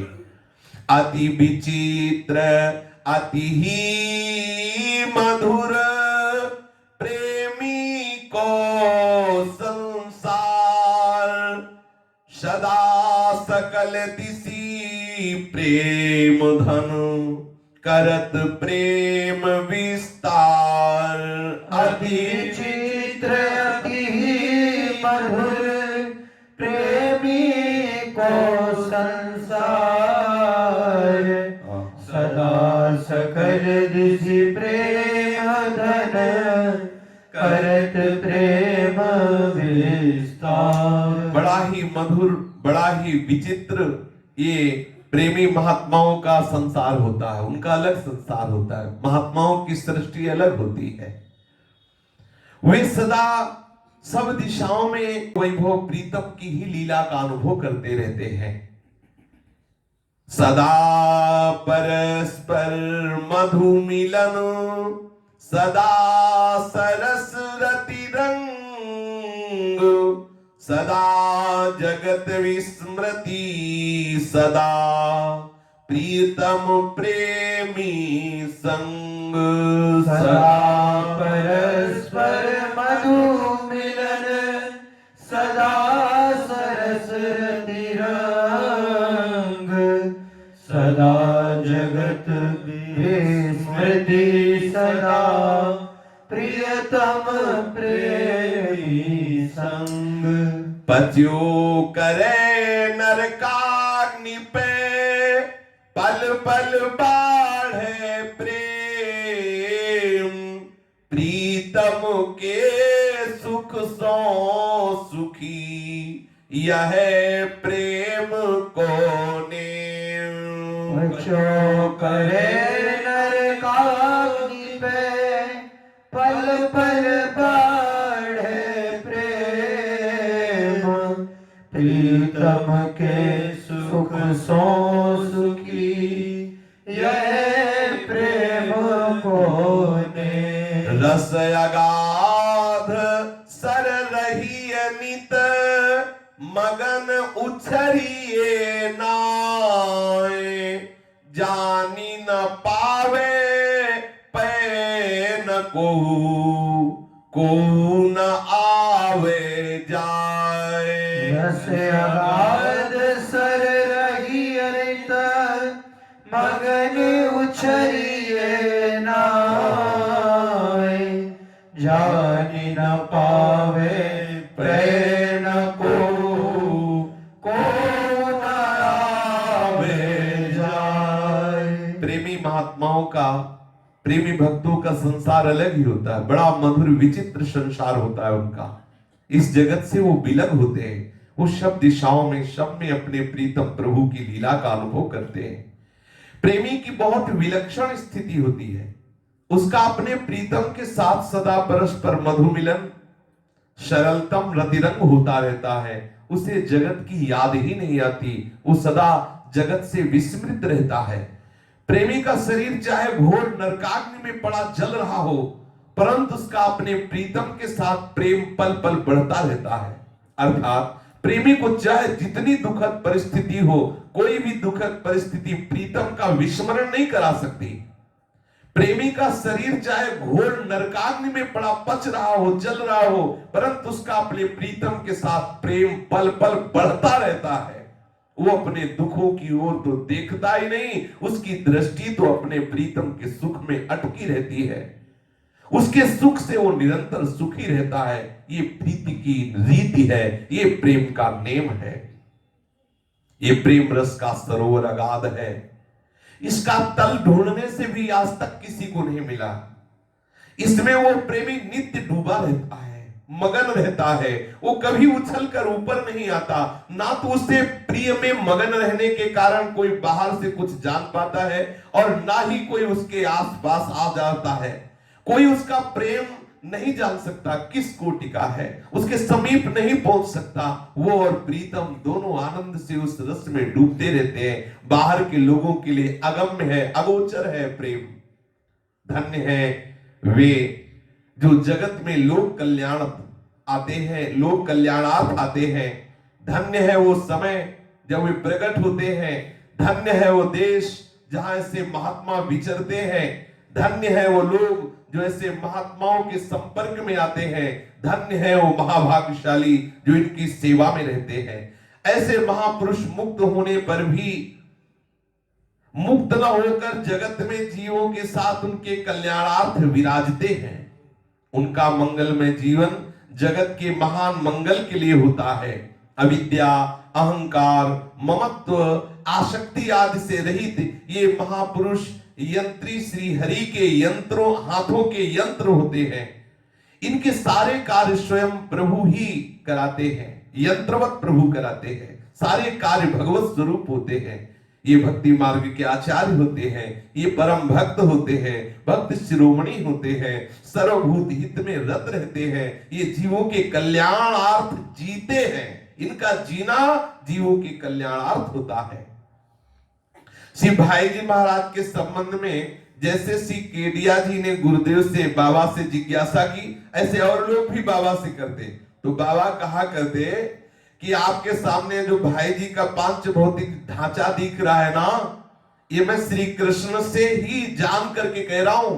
बाबा कहते कि जो जैसे हम लोग पैदा हुए थे, जीव जिस प्रकार जन्म लेता है उसी प्रकार भी ये भाई जी पैदा हुए थे।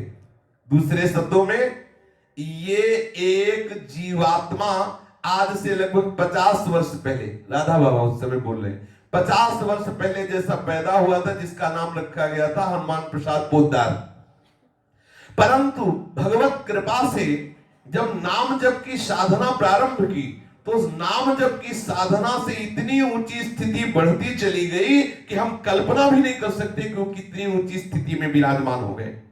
आज से 5-7 वर्ष पहले मानो भगवान स्वयं आए और किसी जीव को सर्वोच्च परमार्थिक स्थिति दान करके उसे अपने हृदय में छुपा ले, स्वयं उसके स्थान पर काम करने लगे। ठीक ठीक यही हालत हुई। श्री पोद्दार महाराज के कलेवर के भीतर जो अहम था, वह तो श्री कृष्ण की सच्चिदानंदमयी लीला में लीन हो गया। अब उसके स्थान पर कलेवर के भीतर केवल श्री कृष्ण हैं। इस कलेवर का नियंत्रण तब तक श्री कृष्ण करेंगे जब तक उनको जो लीला करवानी, जो सेवा लेनी। इसके बाद ये पांच भौतिक कलेवर के अंदर जो श्री कृष्ण विराजमान अंतर ध्यान हो जाएंगे। अब कोई हनुमान प्रसाद पोद्दार नहीं रह गए। शरीर केवल हनुमान प्रसाद पोद्दार का, बाबा कह रहे इसके अंदर केवल श्री कृष्ण है।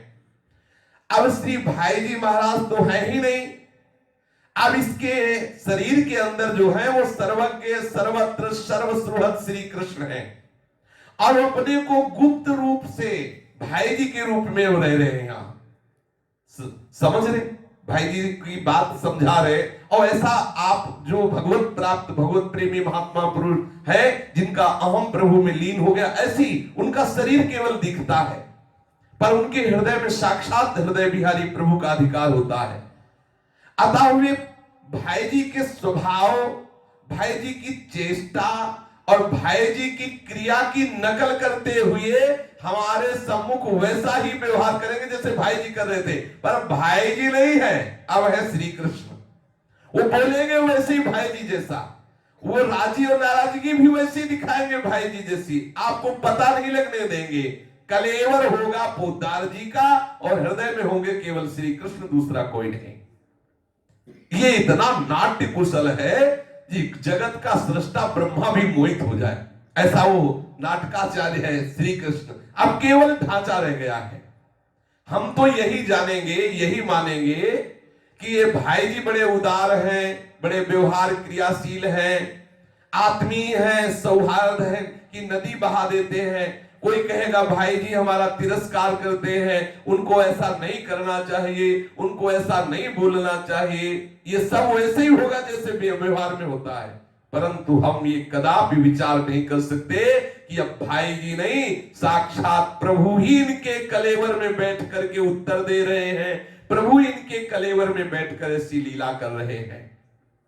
मेरी बात मनोयोग पूर्वक सुन रहे हैं, मुझे राय दे रहे हैं, मुझे आर्थिक सहायता कर रहे हैं। आप तो यही समझेंगे कि ये सब भाई जी हनुमान प्रसाद पोद्दार कर रहे हैं, लेकिन मैं आपको सच्ची बात कह रहा हूं, केवल श्री कृष्ण कर रहे हैं। सुनी सुनाई बातों के आधार पर हम अधिक से अधिक केवल इतनी श्रद्धा उनके ऊपर करेंगे कि भाई जी ऊंचे महात्मा हैं, भाई जी दयालु हैं, सज्जन हैं, भगवत प्राप्त हैं। परंतु हमारी ये आस्था नहीं हो सकती कि इस कलेवर में साक्षात श्री कृष्ण ही खेल रहे हैं। आप समझ लीजिए कि भाई जी अपनी माता जी के लिए बेटा है, सावित्री की माता के लिए वो पति है, सावित्री के लिए पिताजी है, किसी के लिए व्यवहार में रत्ती भर भी कमी नहीं करेंगे, जिसके साथ जैसा व्यवहार वैसे ही करेंगे। लेकिन वास्तविक कह रहा हूं कि भाई जी के शरीर में अब जीवात्मा नहीं, केवल केवल श्री कृष्ण वैसा व्यवहार कर रहे हैं। अब आप सहज में ही सोच सकते हैं कि इनके लिए आपके अंतर की घट घट की जानना हंसी खेल है, परंतु ये सर्वज्ञता उनके सम्मुख जाने पर संशयहीन विश्वास पूर्वक यदि आप देखेंगे तो आपको भी दिखाई देगा जैसा मुझे दिखाई देता है। राधा बाबा कहते हैं आप जब संशयहीन होकर पूर्ण विश्वास कर लेंगे तो जो मुझे दिखाई दे रहा है कि भाई जी के ढांचे में केवल प्रभु काम कर रहे हैं, वैसे ही आपको दिखाई देगा। ये सत्य है कि शास्त्रों में प्रभु के विषय में हमने जो भी पढ़ा सुना है अथवा भविष्य में पढ़े सुने अथवा जानेंगे, वे सभी बातें, वे सभी महात्मा इस ढांचे के भीतर प्रकट है, मैं अनुभव कर रहा हूं। राधा बाबा बोले परंतु हमारी ऐसी अनुभूति तो तभी होगी जब हम साधना करते करते प्रभु के ऐसे कृपा पात्र बन जाएं कि प्रभु हमारे सामने से पर्दा हटा दे तो हम अनुभव करेंगे। हाँ, हम प्रभु से प्रार्थना करें कि जो उच्च कोटि के महापुरुष हैं इनके सामने हमारे जो नेत्रों में माया का पर्दा हट जाए और मैं जान पाऊं कि है क्या। भाई जी की आत्मा इस समय प्रभु है, सच्चिदानंद में लीला लोक में किस रूप में कौन सी लीला कर रहे हैं वही समझावे तो समझ सकता है कोई। आप हमें उसका दर्शन करावे, हे प्रभु हमें सानिध्य का दान करे, तो आप देखेंगे कि भाई जी कृपा कर दे तो आपको अभी स्थिति में पता चल जाएगा कि किस स्थिति के महापुरुष हैं। उसमें सबसे पहला लाभ ये होगा कि हमें भगवत प्राप्ति होगी, इसके बाद हम जान पाएंगे कि भाई जी की स्थिति क्या है, क्योंकि भगवत प्राप्त महापुरुष की स्थिति केवल भगवत प्राप्ति ही जान सकता है, दूसरा नहीं।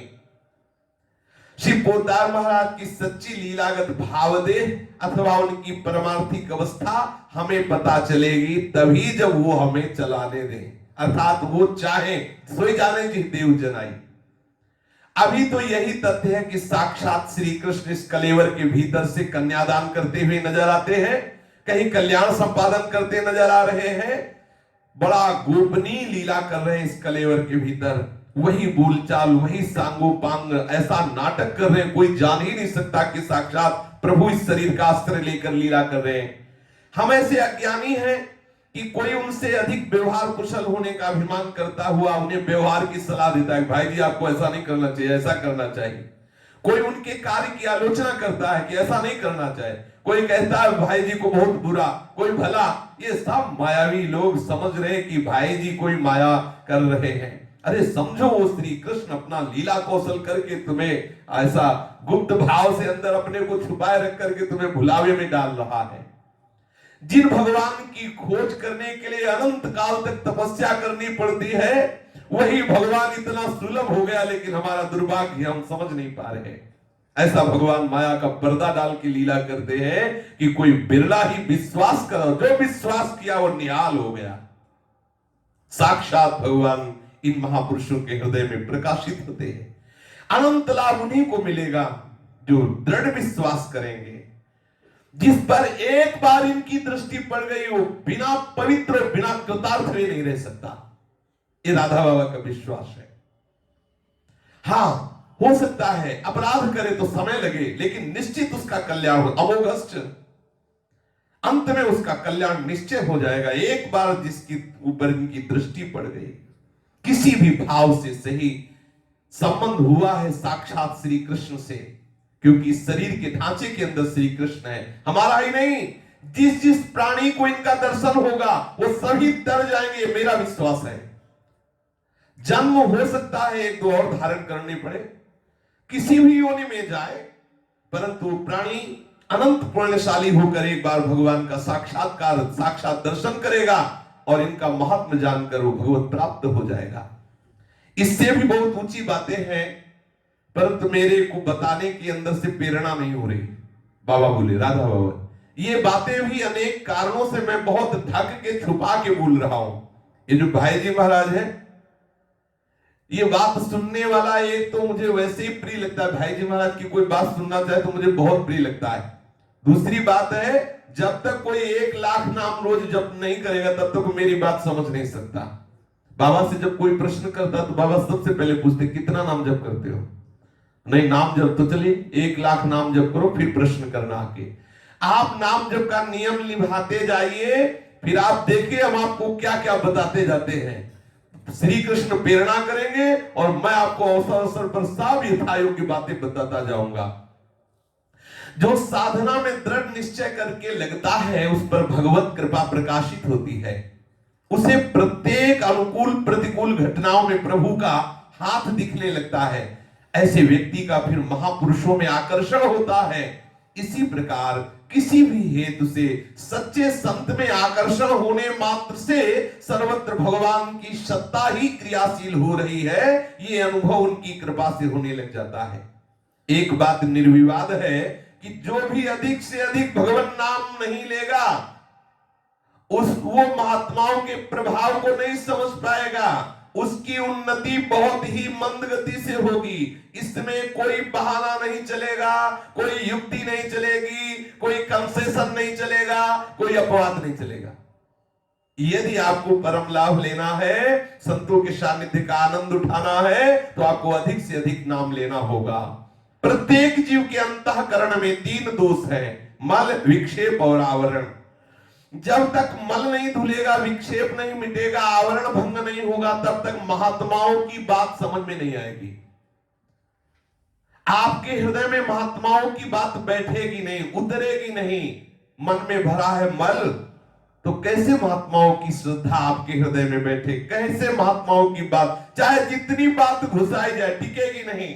इसलिए बहुत ऊंची बातें सुनकर भी महापुरुषों में दोष दर्शन होने लगता है, क्योंकि भजन नहीं है, आपके मल विक्षेप आवरण नष्ट नहीं हुए हैं। महात्माओं की बातें बड़ी मंगलमयी हैं। मैंने भाई जी की बातें आपसे कही, सच्ची कहते हैं, एक बार जो महापुरुषों की चर्चा सुन लेता है, उसका फल होता है कि वो स्वयं महापुरुष हो जाता है। संतों के सभा में जाने का मतलब स्वयं संत बन जाना। मैंने जो बातें कही है, केवल एक बार की उस चर्चा का फल होना चाहिए कि हम लोगों को श्री भाई जी के रूप में सदा सदा के लिए साक्षात प्रभु दिखाई देने लगे। हम लोगों से किसी भी तरह से अन्य व्यवहार न करते हुए सब में भगवत भाव करें। यह है महापुरुषों के संग का स्वरूप। देखो, मन में इतनी विषयासक्ति भरी है, इतना अहंकार भरा है, इतनी लौकिकता संसारिकता भरी है कि महापुरुष की महिमा भी अनुभूत होने पर, बताने पर भी उसको संशय बना रहता है। किसी को भी विश्वास करना होगा। विश्वास करे बिना मेरे बस की बात नहीं कि मैं तुम्हें समझा सकूं। राधा बाबा कह रहे विश्वास करना होगा संत महापुरुषों पर।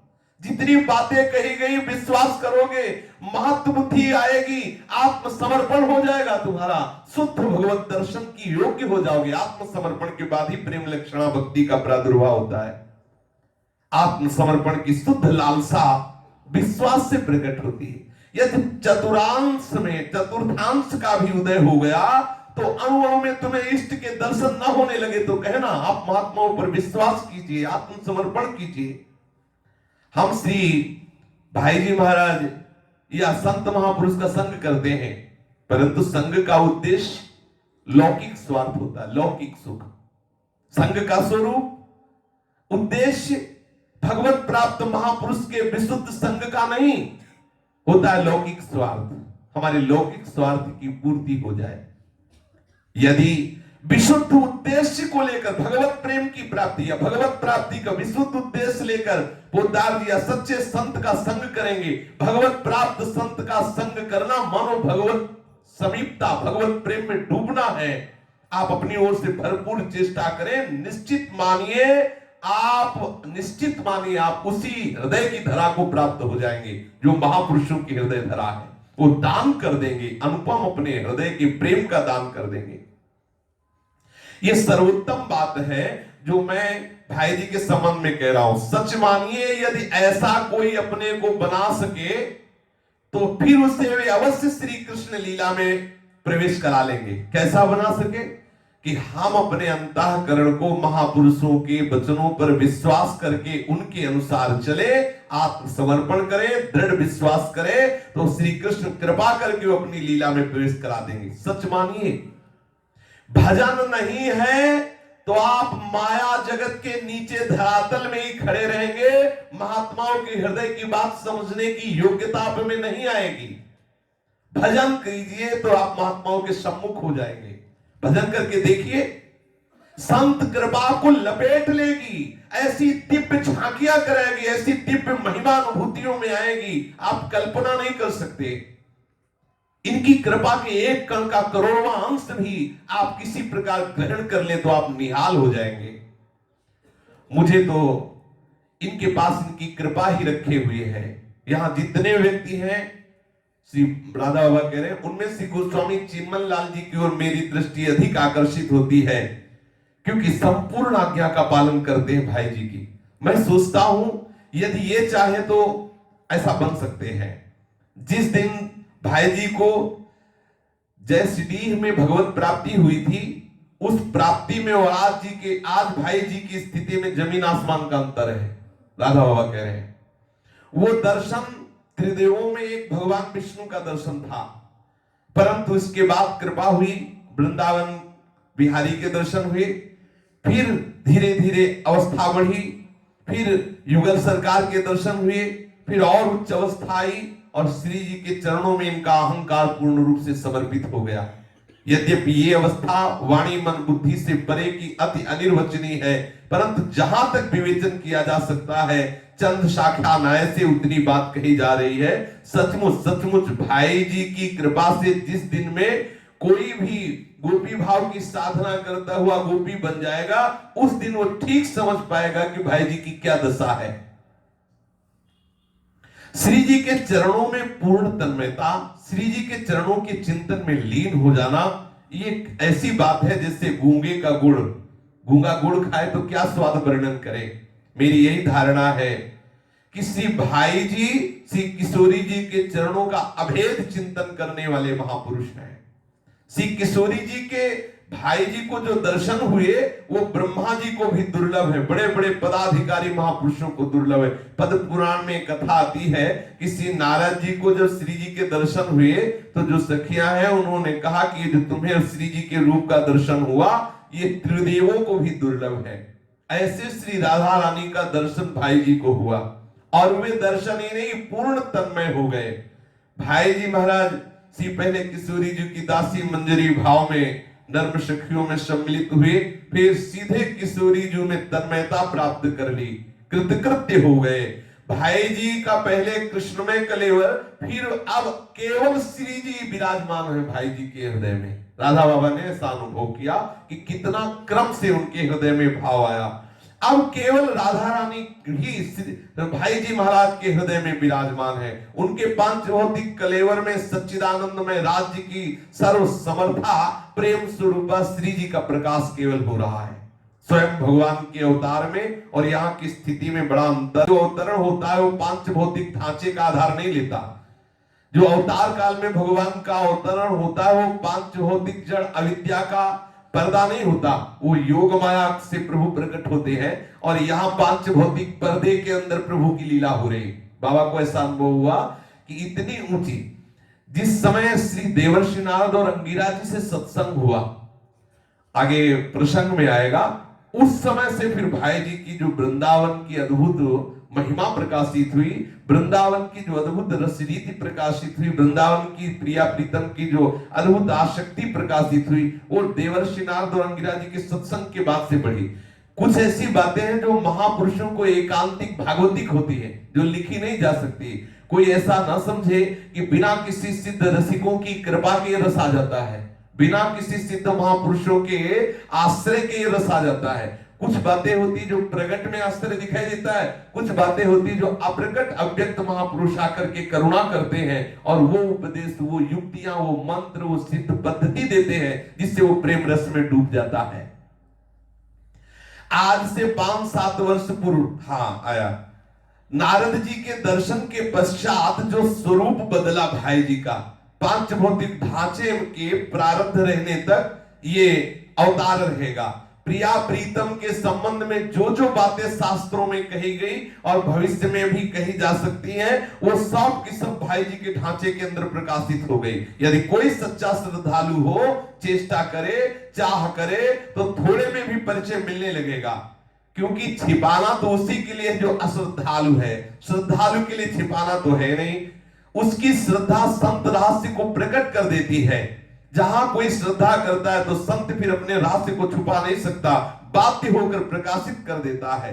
यदि कोई श्री भाई जी से पूछने चले कि आपकी ऐसी ऊंची स्थिति है, तो मेरी समझ में वो यही उत्तर देंगे कि ये सब व्यर्थ की बातें हैं, मैं सर्वथा दीनहीन हूं, मेरे में ऐसी स्थिति नहीं है। राधा बाबा कह रहे, मैं स्वयं अनुभव करता हूं, इनके अंतराल में अब इस समय केवल राधा रानी है, केवल राधा रानी, ऐसा बाबा अनुभव कर रहे। एक हल्का सा आवरण डाले राधा रानी लीला कर रही, सर्वथा एक विलक्षण स्थिति की अनुभूति हो रही है। इस तथ्य पर विश्वास कराना मेरे बस की बात नहीं है, ये तो राधा कृष्ण चाहे तो आपको विश्वास करा दे कि ऐसी स्थिति भाई जी की है। इस संबंध में भाई जी स्वयं ऐसी बातें 2-3 बार कुछ शब्दों में कह गए, जिससे मेरी जो अनुभूति प्रभु के द्वारा हुई उसका विश्वास पुष्ट हो गया। स्थिति मैंने बदलाई, वो स्थिति बिल्कुल भाई जी को प्राप्त है। दूसरे शब्दों में मुझे तो स्वयं राधा रानी ने दया करके बतला दिया कि तुम्हारे जिन्होंने चरण छुए, जिनकी तुम खोज कर रहे थे, वही है, वही, दूसरा कोई नहीं। मैं इनके ढांचे में इस समय आ चुकी हूं। श्री जी ने बताया, हनुमान प्रसाद पोद्दार रूप जीवगत अहंता तो मुझ में विलीन हो गई और उसके स्थान में अपने प्रीतम के साथ मैं विराजमान हो गई। तुम राधा रानी को प्राप्त करना चाहते हो तो तुम उसी के पास हो, ऐसा अनुभव करो। केवल पांच भौतिक देह का आवरण है, जब वो कृपा करेंगे तो पर्दा उठ जाएगा और अनुभव करोगे कि मैं श्री जी के ही समीप हूं। शेष चर्चा की। श्री राधा वल्लभ लाल की जय जय श्यामा, जय जय श्याम, जय जय श्री वृंदावन धाम।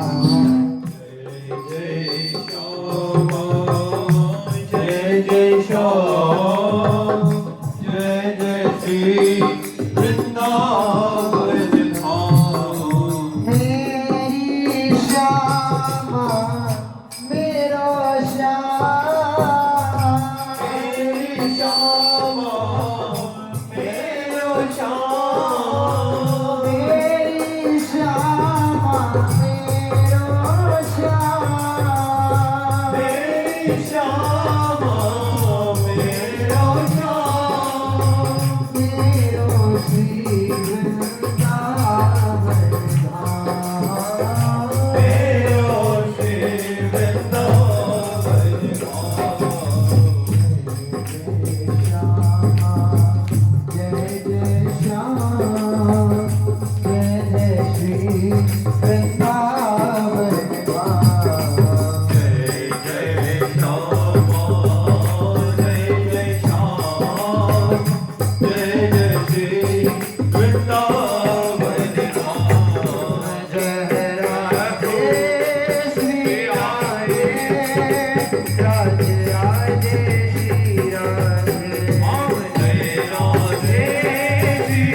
राधे राधे श्री राधे श्री राधा वल्लभ लाल की जय।